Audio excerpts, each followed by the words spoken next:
Assalamualaikum warahmatullahi wabarakatuh. Bismillahirrahmanirrahim. Alhamdulillahirabbil alamin. Wa afdhalus salati wa atamut taslimi ala sayyidina Muhammadin wa ala alihi wa sahbihi ajma'in. Rabbi shrah li sadri wa yassir li amri wahlul 'uqdatam min lisani yafqahu qawli. Subhanaka la ilma lana illa ma 'allamtana innaka antal alimul hakim. Allahumma akhrijna min dhulumatil wahmi wa akrimna bi nuril fahmi waftah 'alaina bi ma'rifatil ilmi wa sahhil akhlaqana bil hilmi waj'alna mimman yastami'una al-qawla fayattabi'una ahsanahu. Allahumma ati nufusana taqwaha wa zakkiha anta khairu man zakkaha anta waliyuha wa maulaha. Allahumma arinal haqqa haqqan warzuqna ittiba'ah wa arinal batila batilan warzuqna ijtinabah. Allahumma anfa'na bima 'allamtana wa 'allimna ma yanfa'una wa zidna ilman wa hudan amala. Alhamdulillah, muslimin hadirin jemaah yang saya hormati, moga-moga kita semua dirahmati dan diberkati oleh Allah Subhanahu wa taala dan dikurniakan kefahaman yang baik di dalam urusan agama dan keikhlasan yang mantap di dalam menuju ridha Allah Subhanahu wa taala. Hari ini insya-Allah kita menyambung pengajian kuliah Jumaat bulanan hari Jumaat yang kedua anjuran Masjid Bukit Aman menggunakan kitab Kekeliruan Umat. Inilah jawapannya, susunan Al-Fadhil Ustaz Muhammad bin Haji Jul Hafizahullah Ta'ala wa nafa'na bihi wa bi'ulumihi fid daraini amin. Antara kekeliruan yang tersebar dalam masyarakat pada hari ini adalah dakwaan sebahagian bahawa golongan salaf, iaitu golongan generasi awal umat Islam, sahabat Nabi, tabi'in dan juga tabi'in tabi'in, mereka tidak melakukan takwil secara terperinci. Ini dalam rangka mempertahankan pegangan mereka, memahami ayat-ayat suci Al-Quran yang mutasyabihat, yang ada kesamaran. Mereka berkeras mahu memahaminya dengan makna yang zahir, walaupun makna yang zahir itu bercanggah dengan ayat yang muhkamat, ayat yang menjadi induk kepada Al-Quran. Dalam Al-Quran sebut hunna umul kitab. Ayat muhkamat itulah menjadi induk, menjadi tunjang kepada Al-Quran. Berarti ayat mutasyabihat tidak boleh dimaknakan dengan makna yang bercanggah dengan ayat muhkamat. Misalnya laisa kamitslihi syai', tidak ada sesuatu pun yang sama seperti Allah Ta'ala. Lalu tiba-tiba bila mereka jumpa ayat Al-Quran semisal firman Allah Ta'ala, Ar-Rahmanu 'alal 'arsy istawa, Tuhan yang Rahman istiwa di atas arasy. Lalu dia memahami istiwa di situ dengan makna zahir, iaitu bertempat ataupun menetap pada arasy.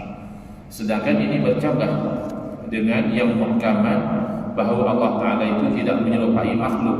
Kalau makhluk berhajat kepada tempat, sedangkan Allah Ta'ala yang menciptakan tempat. Allah wujud sebelum ada arasy. Arasy adalah makhluk. Orang Islam sepakat arasy adalah makhluk. Maka makhluk ini dahulu tidak wujud, kemudian baru Allah wujudkan. Berarti Allah wujud sebelum ada arasy. Maka wujud Allah tanpa arasy, wujud Allah tanpa tempat, tanpa langit, tanpa bumi, itu pasti. Maka tak mungkinlah selepas Allah mencipta arasy lalu Allah berubah daripada tidak bertempat menjadi berada pada makhluk dia, iaitu pada arasy. Jadi golongan ini tak terima, tak boleh kata dia. Kita tak boleh tu takwil kata dia. Kalau kita kata istawa dengan makna menguasai arasy, istawa dengan makna menggagahi arasy, istaula wa qahara, itu takwil. Salaf tidak takwil. Generasi awal umat Islam mereka tidak alih daripada makna yang sahih. Ini dakwaan yang batil. Dakwaan kononnya generasi salaf tidak takwil ayat yang mutasyabihat, ini bercanggah dengan fakta dan data. Ini semata-mata kerana kedegilan ingin juga memahami ayat mutasyabihat dengan makna yang zahir yang bercanggah dengan muhkamat. Soalan: ada dakwaan yang mengatakan golongan salaf tidak mentakwil secara tafsir, maknanya secara terperinci, letak satu makna yang berbeza daripada makna zahir. Salaf tidak buat macam itu. Adakah benar dakwaan ini? Jawapan: dakwaan ini tidak benar. Walaupun umumnya salaf mentakwil secara ijmal, maknanya secara ringkas saja. Misalnya Ar-Rahmanu 'alal 'arsy istawa, salaf takwil, maknanya salaf alih dari makna yang tidak layak, iaitu Allah itu bertempat, ataupun Allah itu menetap pada arasy, ataupun Allah itu duduk atas arasy. Itu salaf tolak. Habis apa makna istawa? Adalah makna yang layak dengan Allah. Maknanya dia tidak pilih suatu makna yang tertentu.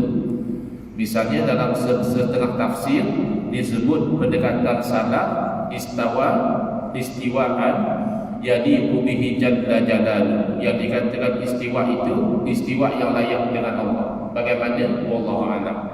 Itu namanya takwil secara umum. Memang betul ya, salaf ada melakukan takwil secara umum. Tetapi kalau menafikan, katanya salaf tidak takwil secara terperinci, itulah disebut tafsir, itu tidak benar. Kerana terbukti salaf termasuk zaman sahabat ada melakukan takwil secara terperinci. Misal surah Al-Qalam ayat 42, Allah berfirman, yauma yukshafu an saq, hari yang disingkap akan betis. Ya. Jadi kalau difaham secara zahir, kata mereka Allah Ta'ala mempunyai anggota betis. Di hari akhirat nanti Allah singkap betis Allah.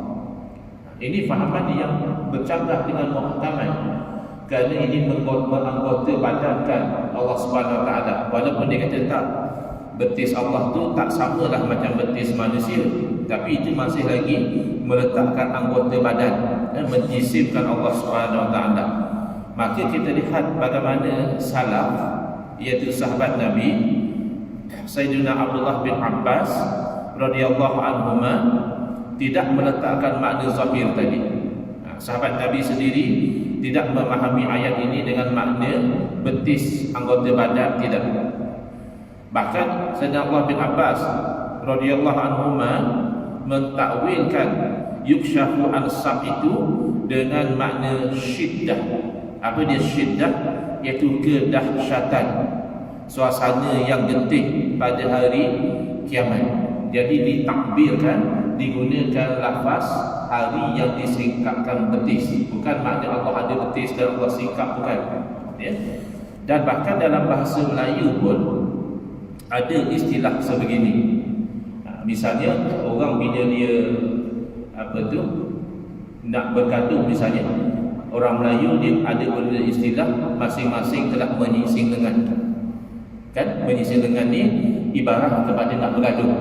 Padahal masa kejadian dua-dua yang nak bergaduh tu tak pakai baju. Apa yang nak sising? Baju pun tak pakai. Bukan sising lengan betul-betul, ya. Maksud masing-masing telah menyising lengan tu masing-masing dah bersedia nak bertumbuk atau nak berlawan. Bukan makna mesti dia betul-betul sising lengan, tak semestinya. Kalau dia tak pakai baju, mana ada lengannya dia nak disising. Bahkan kalau nak menunjukkan orang yang nak lari misalnya, ya, orang boleh kata apabila dia melihat anjing yang garang itu, dia lalu mengangkat kain, ya. Jadi padahal dia pakai seluar dan memang dia tak sempat buat apa pun. Apa cerita pula angkat kain ni? Angkat kain itu adalah bayangan kepada dia tu nak lari. Jadi biasanya orang kalau pakai kain nak lari, dia kena angkat dulu. Kalau tak nanti kain tu ganggu, ya. Jadi walaupun dia tak pakai kain, dia hanya pakai seluar dan dia tak buat apa-apa bukan seluar dia, nampak anjing garang terus lari, masih ditakbirkan dengan orang itu bila nampak anjing yang garang, dia terus angkat kain. Itu menunjukkan nak lari. Jadi dalam bahasa Arab pun ada kaedah sebegitu. Yuksrafu an-sab, kata Sayyidina bin Abbas, bukan bermakna anggota badan, tapi bermakna kedahsyatan hari kiamat. Dan ini jugalah yang dinafalkan oleh Al-Imam Al-Hafiz Ibn Hajar Asqalani dalam Fathul Bari dan Imam Ibn Jarir dalam tafsir Ibn Jarir. Ini juga takwil Sa'id bin Jubair, Qatadah, Ibn Jarir Al-Tabari daripada Mujahid dan lain-lain rahmatullah alaihim. Ini semua generasi salaf. Jadi kalau kata salaf tidak takwil secara terperinci, itu tidak betul. Kemudian surah Az-Zariyat ayat 47 Allah berfirman, was-samaa'a banainaha bi'aidin wa inna lamusi'un. Dan langit kami telah bina langit tersebut dengan tangan-tangan.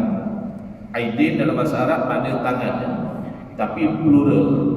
Kalau satu tangan yadun, kalau dua tangan yadani ataupun yadaini, kalau banyak tangan aidin. Jadi dalam ayat ini Allah guna aidin. Jadi langit itu kami bina dengan tangan-tangan. Jadi kalau orang yang memahami secara literal, dia akan kata Allah punya banyak tangan. Dengan tangan yang banyak inilah Allah membina langit. Adakah itu kefahaman yang difahami oleh para ulama termasuk generasi salaf? Jawabnya tidak. Sekali lagi sahabat Nabi, sepupu Nabi Sayyidina Abdullah bin Abbas radhiyallahu anhu takwil di sini makna alih dari makna yang zahir kepada makna lain.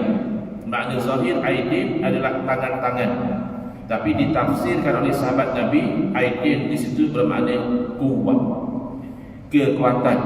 Ya, Allah binakan langit itu dengan kudrah, dengan kuasa Allah Ta'ala, bukan dengan anggota tangan, tidak. Dan ini juga yang dipegang oleh tokoh-tokoh salaf yang lain seperti Imam Mujahid, Qatadah, Ibnu Zaid dan Sufyan rahmatullah alaihi.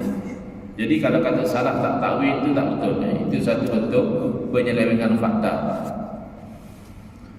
Demikian firman Allah Ta'ala, wa huwa ma'akum aynama kuntum, suratul Hadid ayat 4. Dan dia Allah Ta'ala bersama dengan kamu di mana sahaja kamu berada.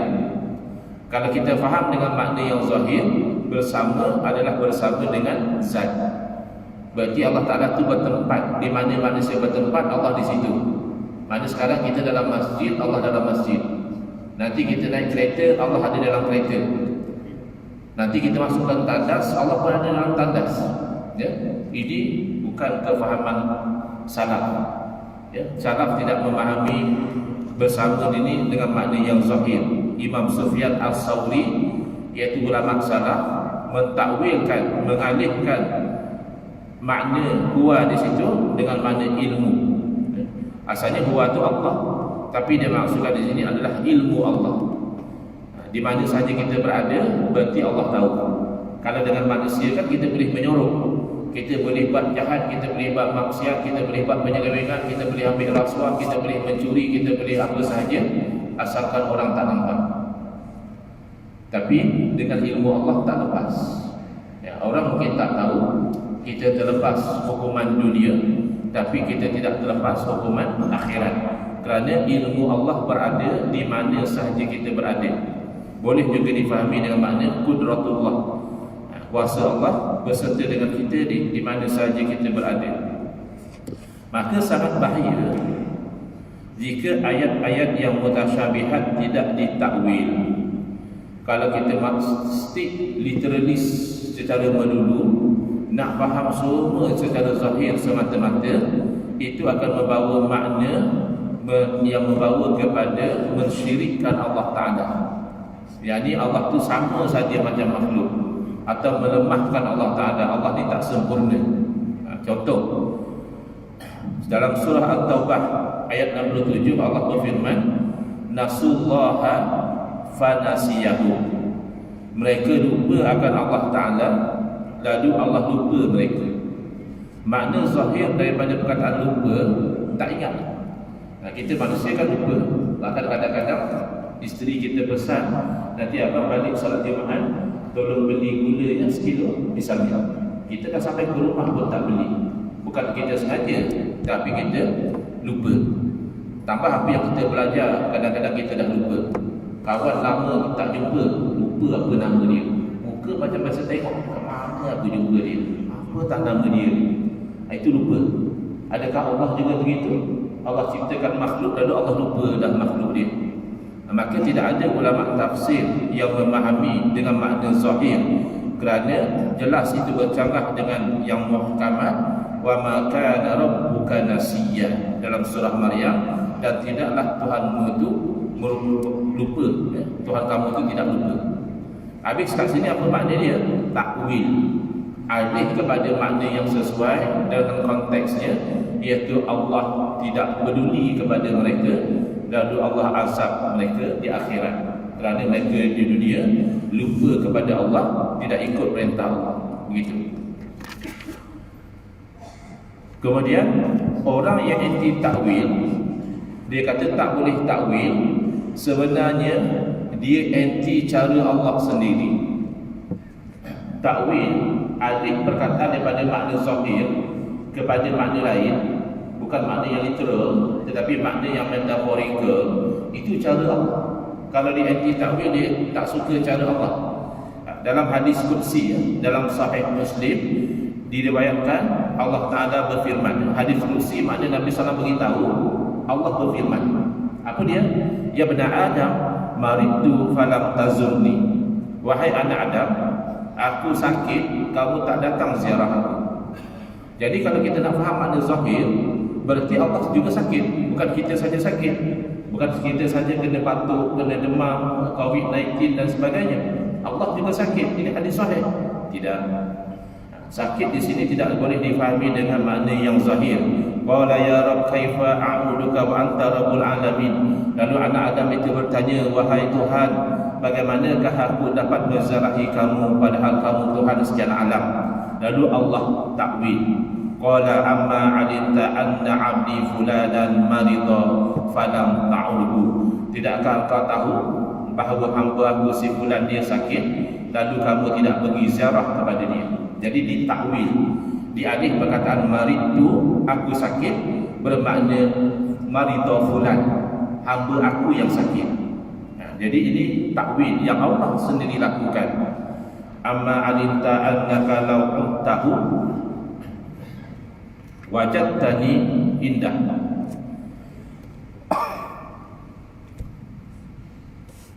Tidakkah kau ketahui kalau kau ziarah dia, nescaya kau dapati aku berada di sisinya. Itu kan kena takwil lagi. Kalau tak takwil, bermakna Allah berada di rumah sakit, Allah berada di tempat orang sakit. Sebab hadis kata, kalau kamu ziarah orang sakit, kamu akan dapati Allah berada di sisi orang sakit. Tak boleh faham dengan makna zahir. Maka difahami oleh para ahli ulama, maksudnya kalau kamu ziarah orang sakit, kamu akan dapati rahmat Allah hampir dengan orang yang sakit, dan juga dapat kamu rahmat tersebut. Sebab itu tidak sedikit orang yang bila ditimpa penyakit berubah. Dulu nakal, dulu liar, dulu jahat, dulu samsing, ya. Allah uji dia dengan satu penyakit, lepas dia tiba penyakit dia jadi baik. Kerana apa? Kerana secara umumnya orang yang ditimpa penyakit dan dia sabar, maka dia mendapat rahmat pengampunan daripada Allah Subhanahu Wa Taala. Jadi kesimpulan daripada tajuk kita pada hari ini, dakwaan kononnya generasi awal umat Islam tidak takwil ayat Quran, tidak alih daripada makna zahir yang tidak layak kepada makna lain, itu adalah dakwaan yang batil, yang tidak benar. Sahabat Nabi, tabi'in, tabi'in, ulama-ulama tafsir semuanya takwil. Bahkan Allah sendiri menggunakan teknik takwil, iaitu mengalih daripada makna yang zahir kepada makna yang metaforikal sesuai dengan konteks ucapan dan juga apa yang diucapkan. Jadi insya-Allah dalam kuliah akan datang kita akan lihat di muka surat 109 bagaimana memahami istiwa, yang sebahagian orang mendakwa bahawa Allah Ta'ala itu duduk bertempat di atas arasy. Bahkan lebih parah lagi, kata dia, siapa yang tidak terima Allah Ta'ala bertempat atas arasy, orang itu kafir, halal darah dan boleh dibunuh orang tersebut. Ini antara fahaman yang dipegang oleh golongan ekstremis di dalam menghalalkan darah umat Islam. Salah satu alasannya kerana kata dia orang Islam ini jadi kafir kerana beriktikad bahawa Allah wujud, tidak bertempat. Padahal itulah akidah Ahlussunnah wal Jamaah. Wallahu a'lam. Bismillahirrahmanirrahim. Alhamdulillahirabbil alamin wassalatu wassalamu ala sayyidina Muhammadin wa ala alihi washabbihi ajmain. Allahumma shrah sudurana wa ahsin akhlaqana wa azim ujurana wa nawwir qulubana bi nuri hidayatika kama naqabtu min syamsika abadan abada bi rahmatika ya arhamar rahimin. Walhamdulillahi rabbil alamin.